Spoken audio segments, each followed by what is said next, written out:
أيوة فيكم مننا نفس روحنا ودمنا، قلبنا بيرتاح هوام للي فعلا زينا. الكلام نفس الكلام، حتى نفس الاهتمام، عشرة مش ممكن تهون يوم من الأيام. حتى لوننا وشكلنا، يعني أنا شبهك تمام، وبتجمعنا حاجات حلوة أكيد. يلا نمد الإيد من غير كلام.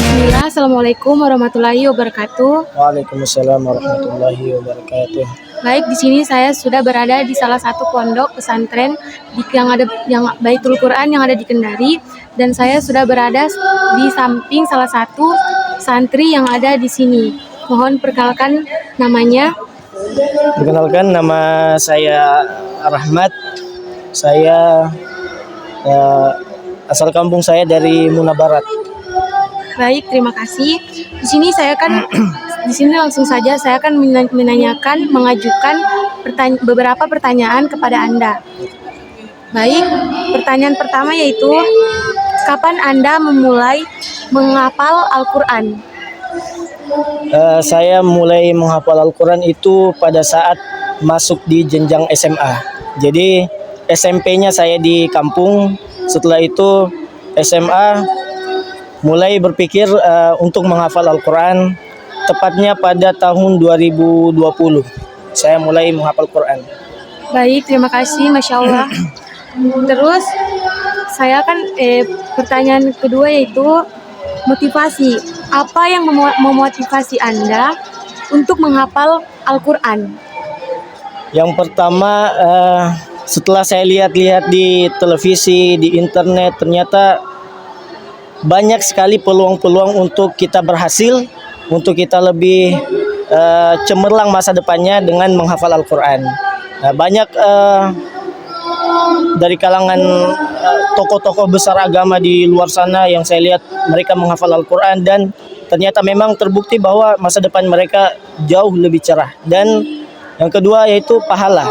Ya, pahala pasti sangat banyak karena kita tiap hari mengulang Al-Quran, dan Al-Quran ini adalah kalam Allah yang dimana ketika kita membacanya pasti mendapatkan pahala. Yang ketiga yaitu orang tua. Orang tua, saya ingin banggakan mereka dengan masa depan saya yang lebih cemerlang. Gitu. Masya Allah. Baik, terima kasih. Terus saya lanjut ke pertanyaan ketiga, yaitu metode.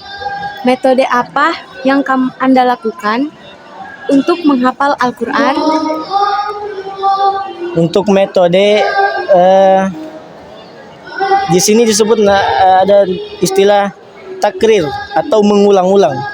Jadi metode yang saya pakai untuk diri saya sendiri, setelah saya baca satu ayat, saya ulang-ulang satu ayat itu sampai betul-betul hafal. Ketika mungkin satu ayat ini agak panjang atau mungkin susah dihafalkan dalam sekejap waktu, kita mulai beralih ke terjemahannya. Kita mulai membaca terjemahannya, kita cocokkan dengan artinya, dan kita sambil menggerak-gerakkan badan biasa supaya lebih kita tahu arah ayat ini mau kemana begitu. Jadi saya punya dua metode, yaitu yang takrir, sering mengulang-ulang, dan yang kedua membaca terjemahannya. Terima kasih. Terus pertanyaan yang keempat, apa tantangan terbesar yang Anda hadapi selama proses menghafal Al-Quran? Kalau kendala yang pertama malas, ya.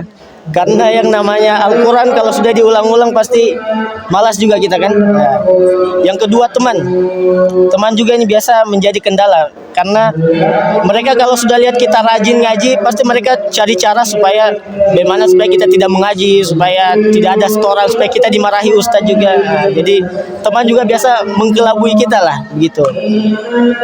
Yang pertama tadi malas, yang kedua teman, terus yang ketiga biasa capek, ngantuk. Ya, jadi biasa tertidur, jadi malas ngaji gitu. Terima kasih. Terus saya lanjut pertanyaan kelima,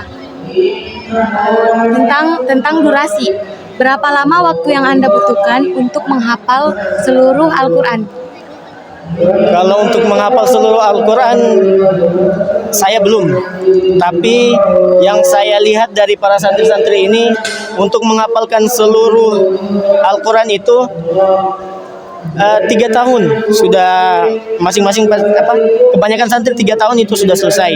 Kalau untuk diri saya pribadi, ada hal yang membuat saya belum bisa atau tidak dulu untuk menyelesaikan, karena dari apa yang saya lihat itu mereka hanya sekedar menyelesaikan tetapi tidak mengulang atau tidak dimurojaahkan. Jadi salah satu alasan saya untuk tidak menghatamkan Al-Quran atau untuk menghafal keseluruhan itu yang tadi sering diulang-ulang, karena mungkin juga sering dilupakan ya. Jadi saya inginnya itu tidak mau hatam saja, tapi ingin hatam dan lancar semua yang saya hafal. Terima kasih. Terus saya lanjut ke pertanyaan ke-6 ya. Dukungan. Dari dukungan, siapa yang paling banyak memberikan dukungan selama Anda menghafal Al-Quran? Yang pertama itu lagi orang tua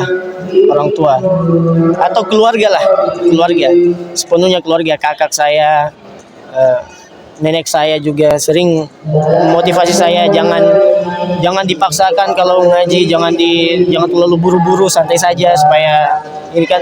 Yang kedua itu guru saya tempat saya setoran.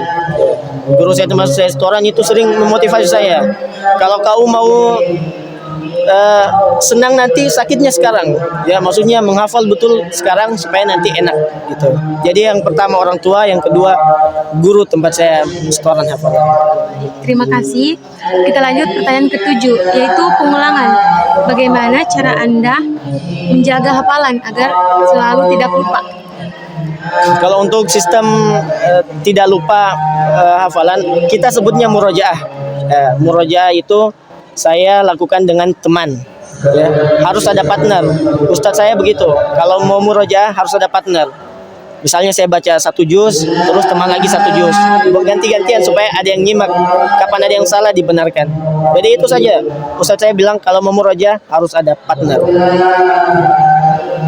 Terima kasih. Terus manfaat. Apa manfaat terbesar yang Anda rasakan setelah menjadi seorang penghafal Al-Quran?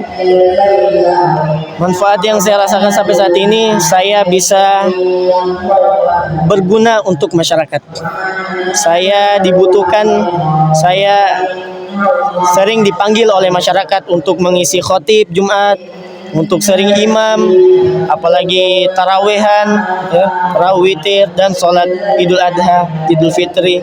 Maksudnya dengan apa yang saya sudah dapatkan di pondok, saya bisa bermanfaat untuk masyarakat di luar sana. Terima kasih. Selanjutnya, apa pesan-pesan yang Anda bagikan untuk orang-orang yang ingin mulai menghafal Al-Quran?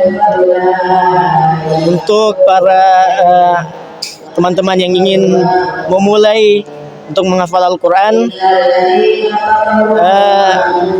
pesan saya, menghafal Al-Quran itu adalah kegiatan yang sangat mulia ya. Maka hidup kita ini jangan kita sia-siakan, terus kita isi dengan membaca Al-Quran, menghafal Al-Quran, karena nanti di yaumil kiamat nanti banyak sekali Al-Quran itu dapat memberikan kita syafaat. Al-Quran itu bisa menjadi teman kita di kuburan nanti ketika kita sendirian. Al-Quran, dengan syafaat Al-Quran kita bisa memakaikan mahkota kepada orang tua kita nanti. Pokoknya jangan kita sia-siakan hidup ini dengan hanya sekedar hidup saja, tapi dengan menghafal Al-Quran, saya rasa hidup saya itu lebih terisi, lebih bermanfaat. Di setiap waktunya itu pasti ada manfaat, karena situ kita mengulang Al-Quran. Masya Allah, terima kasih. Saya lanjut pertanyaan ke terakhir. Terus, apa harapan dan cita-cita Anda setelah berhasil menjadi seorang penghafal Al-Quran? Untuk cita-cita saya ingin lebih, mungkin akan pergi lebih jauh lagi, ingin belajar lebih banyak lagi, bukan hanya Al-Quran, tapi